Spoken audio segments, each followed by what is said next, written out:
Welcome. This is the Daily Dharma, and my name is Dina. Thank you so much for joining, as usual. We are going to start today with from the pre-shuffle in the Tao Te Ching deck. Under the deck, we have 56, and we had 3 popping out, the 24, 43, and the 10. So if you'll indulge me, we're going to do the little bit of readings in the beginning here. And if you don't like me reading from the cards, feel free to zip ahead to the cards. 56. Those who know don't talk. Those who talk don't know. Close your mouth, block off your senses, blunt your sharpness, untie your knots, soften your glare, settle your dust. This is the primal identity. Be like the Tao. It can't be approached or withdrawn from, benefited or harmed, honored or brought into disgrace. It gives itself up continually. That is why it endures. So perhaps there's a defensiveness or a need to over-explain things against or seemingly opposed to those that we feel questioned by or misunderstood by. There's that first statement on that card reminds me of the Dunning-Kruger effect, I believe it's called, where the more that someone knows, the more that they end up talking and being confident in whatever they have to say, no matter how off base it may seem to the entire room. But then the more that someone has educated or researched, they know what they don't know, and so they would humble themselves and not talk as though they are the end of the road, because they've understood the value of being flexible-minded and open-minded.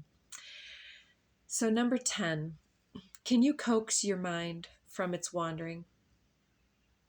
I almost want to interrupt one more time. So getting out of that ourselves from the ego space is what's coming in. So coaxing our own mind from wandering down those slippery slopes. Can you coax your mind from its wandering and keep to the original oneness? Can you let your body become supple as a newborn child's? Can you cleanse your inner vision until you see nothing but the light? Can you love people and lead them without imposing your will? Can you deal with the most vital matters by letting events take their course? Can you step back from your own mind and thus understand all things? Giving birth and nourishing, having without possessing, acting with no expectations, leading and not trying to control, this is the supreme virtue. So very good. So talking about leaving the ego behind and keeping to unity consciousness, whereby everything that is stated is just a question arising from within, whether it's a question of our knowledge capacity or otherwise, and how we respond is definitely part of our magic. 43. The gentlest thing in the world overcomes the hardest thing in the world, like water upon rock. That which has no substance enters where there is no space. This shows the value of non-action, teaching without words, performing without action. That is the master's way. So yeah, those other things that have no substance can enter where there's no space for that, and can begin to, for instance, cleanse or pollute our psychic and emotional waters. In the softest of inner peace can overcome the hardest emotional places. So becoming more vulnerable with self, more awakened and aware and evolved. It might seem to others that we are the weaker evolutionary approach, but I would beg to differ. Those who know, know. Number 24. He who stands on tiptoe doesn't stand firm. He who rushes ahead doesn't go far. He who tries to shine dims his own light. He who defines himself can't really know who he really is. He who has power over others can't empower himself. He who clings to his work will create nothing that endures. If you want to accord with the Tao, just do your job and then let go. I like that. So, I have not pre-shuffled from yesterday. There were some good messages that came through regarding Beltane. This is Beltane, although these are all intended to be timeless readings. Sometimes things do pop through that are time related. First card popping out, 23, Dynamic. Talking about that cosmic energy, that cosmic chaos, and the miracles of potentiality just teeming in the air, in the soil, and being able to allow in the miracles is not perhaps as easy because we might not have as much practice at it, but allowing space for those potentialities to take up residence in our person on any level, any energy, any dimension and realm that we can think of that we're connected to or have some type of influencing relationship or exchange with. These dynamics are they're up to us to shape and to mold and to sculpt. Perception, 35. So what you believe is what you will receive, because we do conceive what we believe. I didn't mean to rhyme, but it always comes through when the rhyme guide comes in and you say, all right, what next? Allowance, you just let it come. So sometimes it's about the humor, sometimes it's just about the play on words and the way that we can kind of allow things to step through and not question and not judge and not keep ourselves in a place of practicality, because magic is flowing through us and to us at all times. And whether we judge it as, is that for me or not, depends on how much magic that you can perceive and allow to come into your creations, whether you're creating a meal for yourself or your family, a way of being, and or just the creation of your life, the legacy, your service to spirit. Let's do two more from here. Compassion, coming between dynamic and perception, being able to perceive what's going around us with compassion and understanding.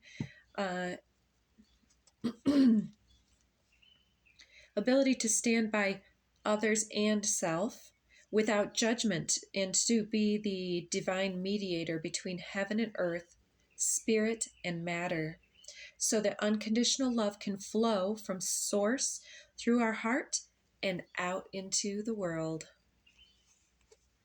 And realization, yes, realization that we are that conduit of spirit, that lighthouse and beacon for any that are calling to it but don't understand as yet how to actualize, how to call it in.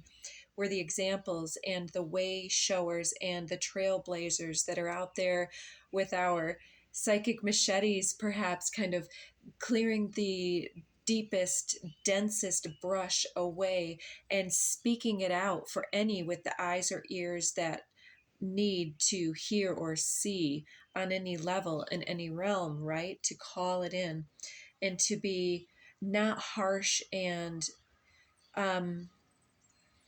defensive or over explaining. I mean, we all get caught up in various parts of the journey where then I've even followed people myself who were clearly upset or angry still, and others who are clearly sad or dealing with self-image. And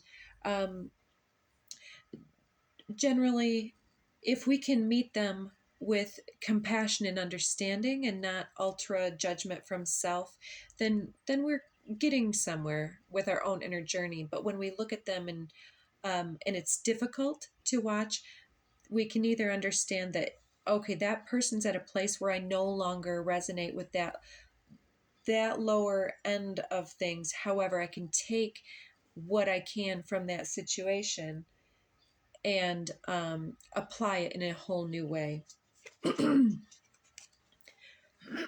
Passion. Coming underneath perception and in between compassion and realization. And if you've been watching, you know I love it when passion and compassion come out together. And under the deck, divine feminine. And I'm seeing solar plexus, romantic love, consciousness, and empowerment. That's a lovely little entourage for incoming energies or basis energies here. That came through at 11:11. Excuse me. So the divine feminine here is gaining courage in romance, in romantic love, feeling more in love with the idealistic side of things. And I say she and divine feminine, saying that nurturing, nourishing part of ourselves is really in receiving mode, proactively seeking and receiving, without acting, being the both the beacon of that unconditional love, so that it resonates and responds and comes and seeks us in return, so that we can reach up and pull that down and lift the self up into the higher self. It's like by empowering consciousness to speak through us with more compassion than those creative anger segments, which every emotion has its place. I'm not trying to bypass or to make small the intensity of the process, but the emotional fluctuation is there to be harnessed, to be transmuted and transcended to a certain extent, but integrated.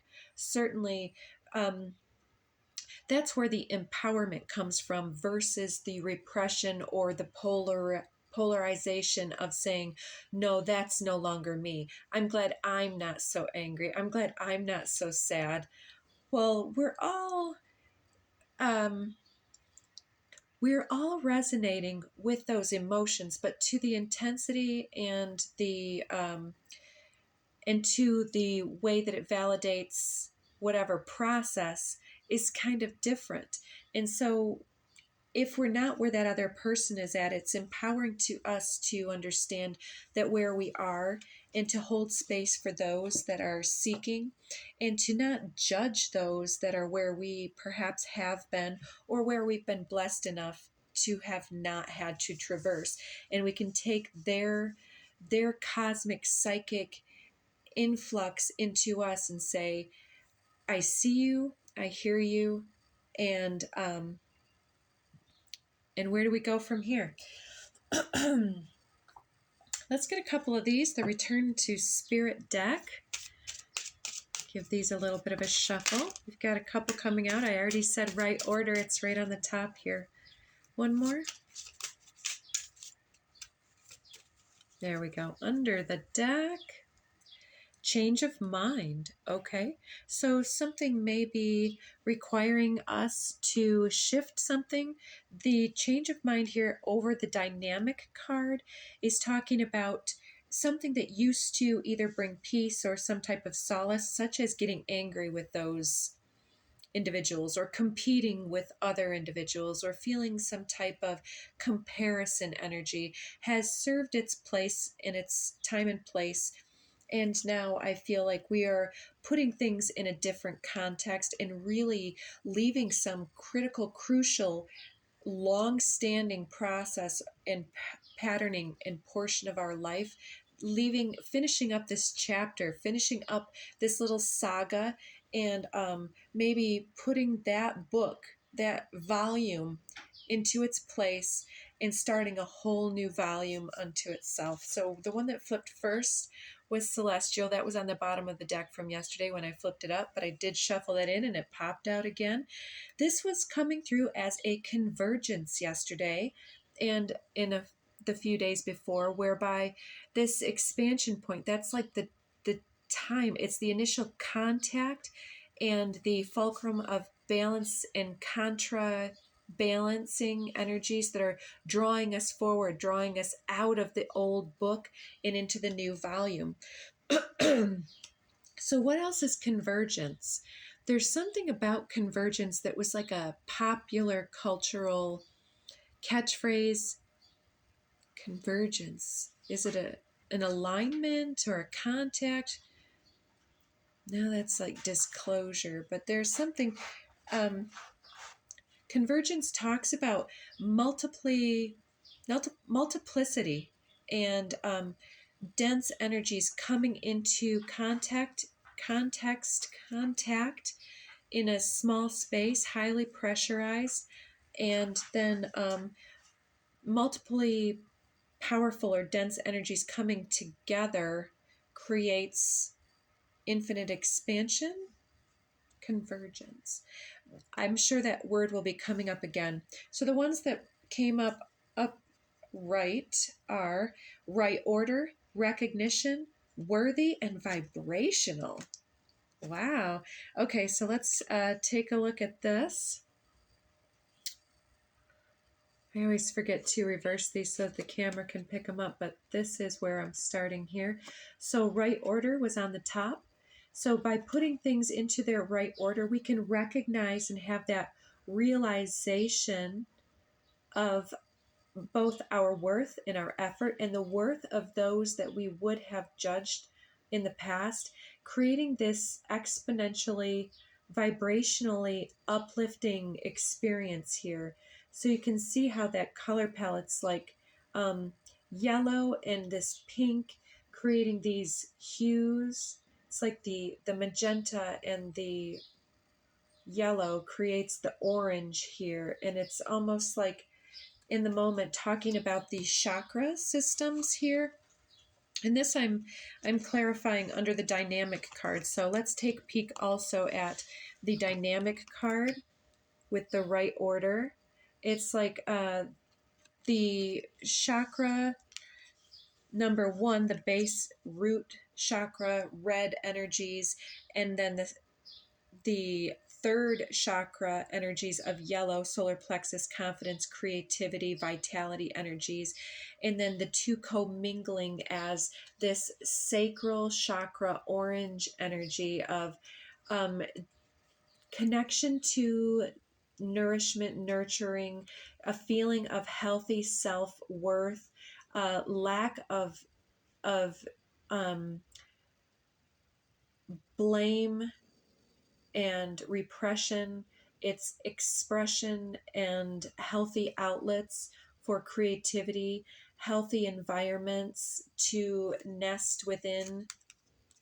Putting things such as your environment and your mental and emotional selves in right order can really help and can accelerate any goal setting, goal achievement. And it's not about doing more, it's about working smarter, not harder, by getting our minds right, getting our bodies right, and then being that proper conduit or vessel for spirit to show up. So that was already kind of a mouthful. I'd like to keep these a little shorter. I always say that and then I keep going. Let's get something for perception here. What's this shift in perception if we haven't covered it any further? There's the Starseed card. It likes to keep popping out as well. So it's about perceiving of our place on this earth, feeling connected and not dissociating from the body.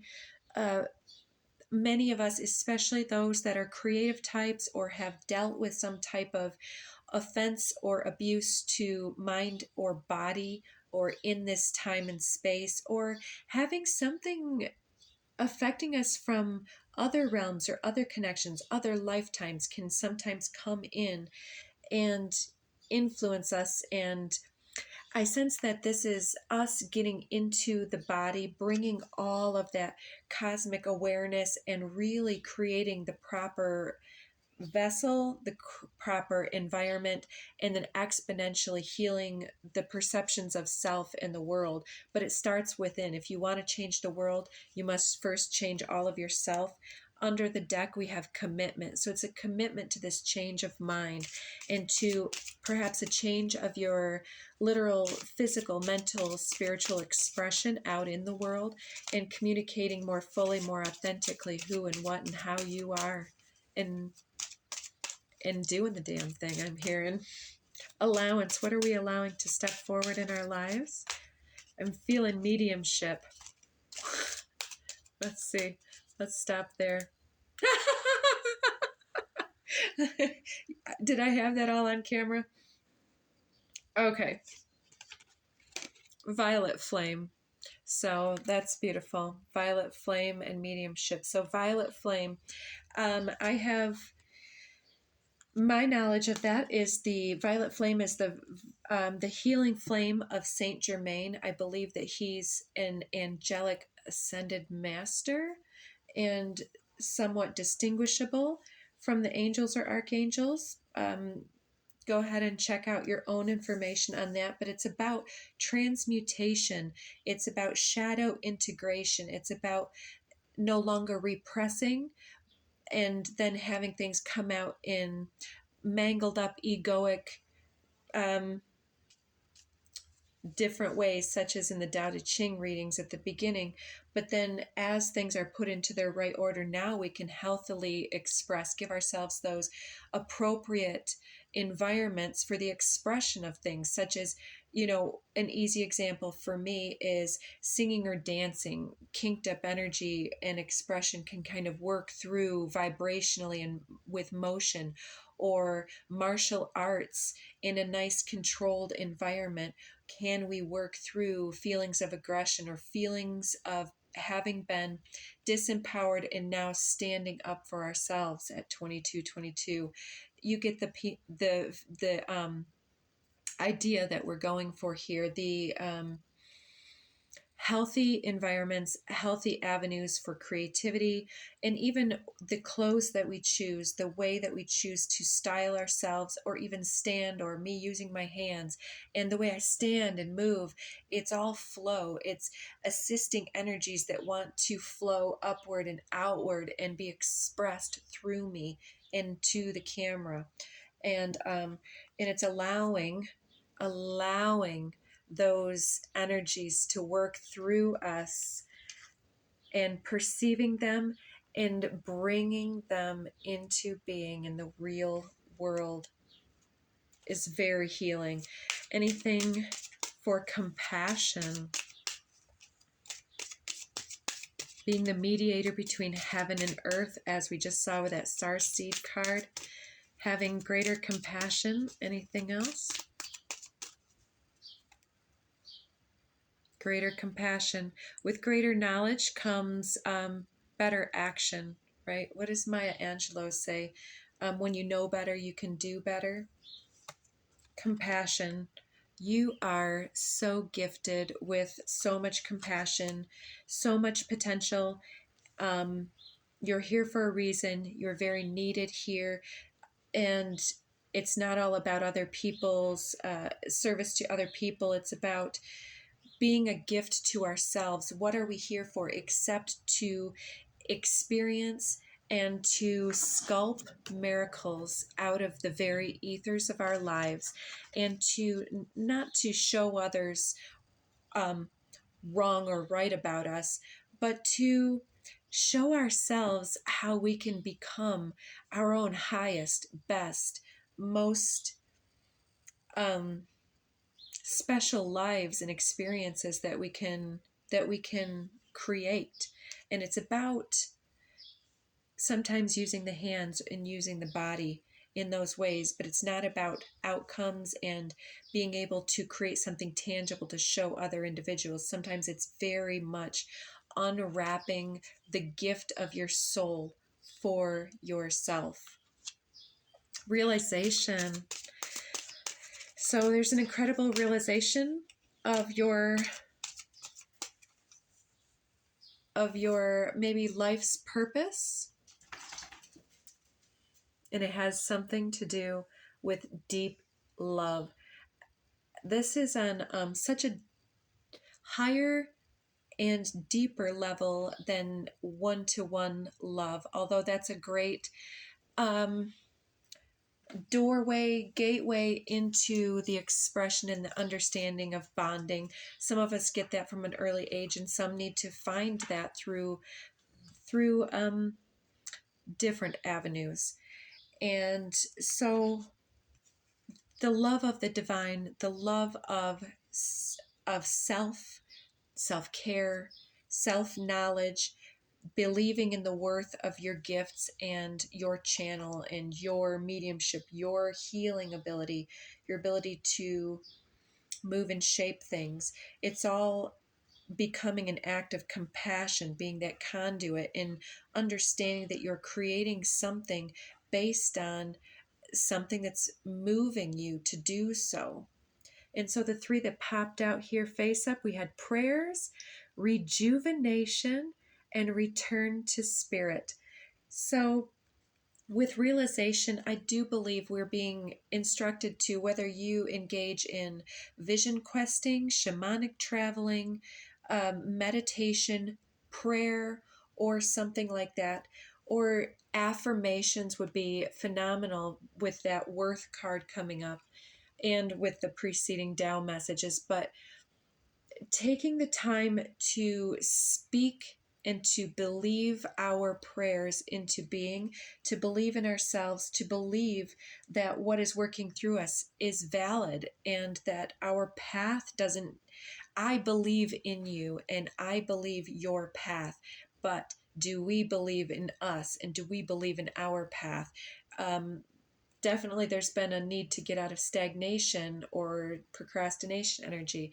So returning that commitment to our prayerful, meditative self, rejuvenating mind, body, spirit, and our connection, that bridge that we are, that rainbow bridge that we are, through the healthy balancing of our chakra centers. That's the rainbow bridge that we can climb and ascend into the into connection with spirit and unity consciousness. So this return to spirit is ultimately the realization that we're having, a return to love. And once we love ourselves, it's easy to love everybody else. So we get the manifest card coming out over passion and celestial convergence. So manifesting this convergence for ourselves. And this may be tantric union with self, higher self, soul self, previous incarnations. And it can also have to do with those that are converging with partners, because many of us are connecting with soul partners and soul mates, whether it's intimate partnerships, friends, family, and otherwise, and having some type of resurgence of the intentionality and the connection and cohesiveness and coherence between disparate energies that have seemingly pushed away from center in their polarized, idealized differences.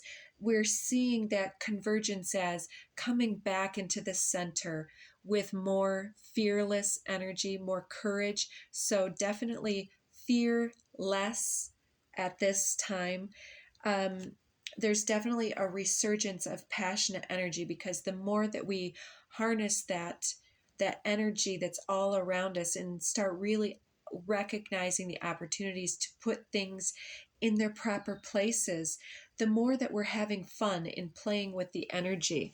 So if you've been feeling that apathy or anything else, I'm glancing up and seeing all there is to love has been there all along, within the self, within the other, within the environment. We have all of the resources that we need, but it's in Perhaps things have become discombobulated, heavy, untidy. They've gotten out of order and it's overwhelming. But with small incremental steps, we can rejuvenate our environments and the inner temple. We can rejuvenate our chemical composition through emotions, through the ability to say, I'm going down an unhealthy path, or I'm going back into this mindset. And I know that that perception can and should be upgraded if I want to feel a certain way. And so I choose to do that with any of the coping or therapeutic ways that I can, such as listening to music, using my body as a tool to liberate those energies. When you finally see what this whole time space thing is all about, you're going to laugh, you're going to cry, you're going to be so happy you loved as much as you did. Dotingly, the universe. So, any closing thoughts or feelings? Artha of Kali, number 36. Look at that powerful masculine with his bow and arrow. Reminds me of some Sagittarian energies or Chiron energies. 36. Let's see if we get cut off.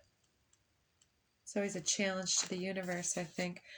Her heart contains the seeds of your soul and complete awareness of the divine destiny she has always intended for you. There's a sacred purpose for which you were born and a meaningful, divinely protected pathway for you to fulfill it.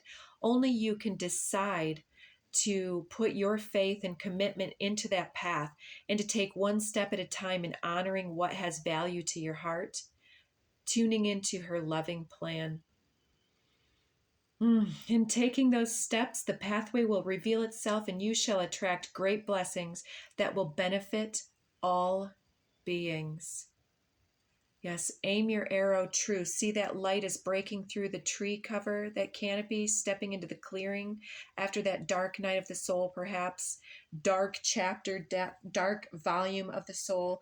And I split it to reveal Call of the Dancing Crane, this melodic healing waters, the mating dance of the crane, the ability to wade through those waters and wait for the nourishment to arrive on one's doorstep and to snatch it, to be a bit opportunistic with what is yours, to be able to willingly say, yes, I will accept and allow and receive what is mine. I am ready to embrace all that I am. Here I am, world. When the heart is ready, a compelling question arises. For what purpose was I born? The sacred feminine within the heart knows how to grow and evolve organically and instinctively. There's a sacred masculine energy within the heart too. It yearns to manifest meaningful truth. And here we are. Love you guys. Check back for more later. And don't forget to like, share, subscribe, and get the messages out to those who can use it. Thanks. Take care of yourself.